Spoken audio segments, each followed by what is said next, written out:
here. Here he is, Dr. Eli, in the house to help us sort out the complications of working in a family business. Yeah, happy Derby Of the many weekend. things that you talk about, this is specifically today's topic. Yeah, Yes. we got tips on working with family members. So would you like to hear them? I would like to hear them, but first it was originated by an email that came in. True. That is talking about a guy who says his brother and he argue constantly, and they're both being considered to take over the dad's business. So should we go ahead and address that email first? Sure, then we can get to the tips. Let's do it. All right. My brother and I argue constantly. That's a problem. We are both being considered to take over my father's business in 2013 when he retires. Dad's always had a closer bond with my older brother, but the fact is I'm more dedicated, have the better business mind, and would help the company thrive.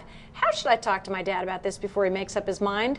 So this is literally working with the family. I wonder if Exactly. Prince Harry ever thinks that about Prince William. But you know, appreciate the email, Darren. Yes. About 3/4 or more businesses are privately family owned. So this is more relevant than you might think out there. Amazing. So what we need to talk about, Darren, is some basic tips, is knowing, number one, you have to separate the, sorry, we're looking over here, have clear roles and responsibilities. So your father, it sounds like, has an idea, he's close with your brother in a different way that he's close with you. But I think the important thing is, rather than talking to your dad, you want everything to be clear and transparent.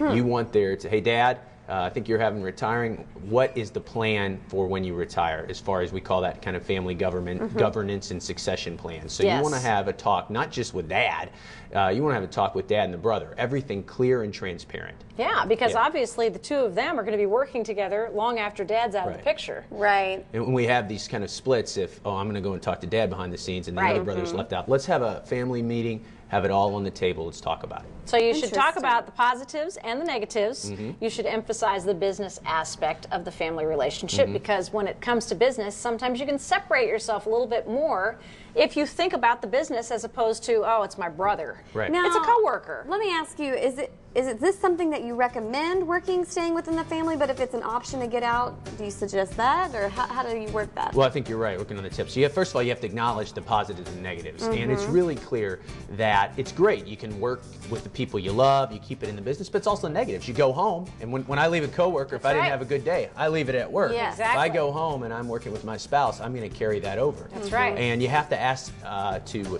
aspects of the business, the actual business part is important. It's an emotional thing. Imagine if you're with a family and you're focused on the family, you can't even agree on what movie to go to or where you're going to go to dinner. Imagine having a talk about business. So those responsibilities have to be clearly defined. Very and much they so. they can be kind of similar in the fact that you pitch in and do this, but they shouldn't be overlapping, because sometimes when that happens, you're working on a plan or you have specific responsibilities, and maybe your brother or sister that's in the family business, oh, they're not going to work as hard this week. And it's okay, because it's a family business. Right. So They'll you want- understand. Yeah. You want to avoid sympathy appointments, meaning you don't want them just to work with you just because you're a family member. You want to make sure they have the skill and qualification to be working with you. And that happens a lot. And sometimes we'll find with coworkers, when I go and consult to these family businesses, coworkers that are not in the family, they say, oh, so-and-so only has this job because it's the boss's son Right. Exactly. or the cousin. So Nepotism. yeah, nepotism, it's huge. Not only kind of within the family that one, in our email, one sibling might think they're more qualified, but just because Dad has a closer relationship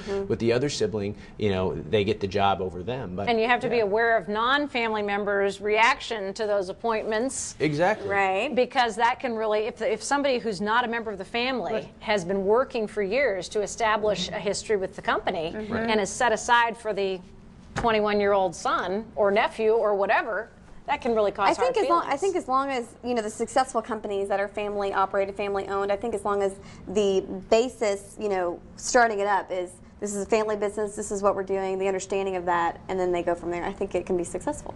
It can be. And a family meeting, the last tip is to seek appropriate help. You think when you're a family business, you have to have all the answers figured out. No, there's not. There's places like the Family Business Program at U of L, who partners with us at the Kent School. That's right. And there's a lot of marriage and family therapists that do this type of family business consultation. So what I'm meaning is, family therapist will come in along with a business consultant, and they'll kind of give you a template for a family meeting. So how do you talk about the governance? How you talk about the succession plan?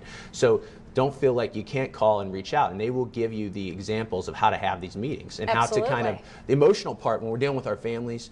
You know, you put me in a room with my brother, and in my mid-30s, I go back to this kind of primal stance. So imagine if you're trying to make business decisions when that's going on. So a good consultation can help you separate the emotion from the business. And like you were saying, Becca, good businesses, family-owned businesses, already kind of have a way to have this figured out. But it's really important, and you can never be proactive enough to do it. You shouldn't just wait till there's a problem in your family business. EliKaram.com is the website. His number is 749-8825. Contact him for more information. Dr. Eli.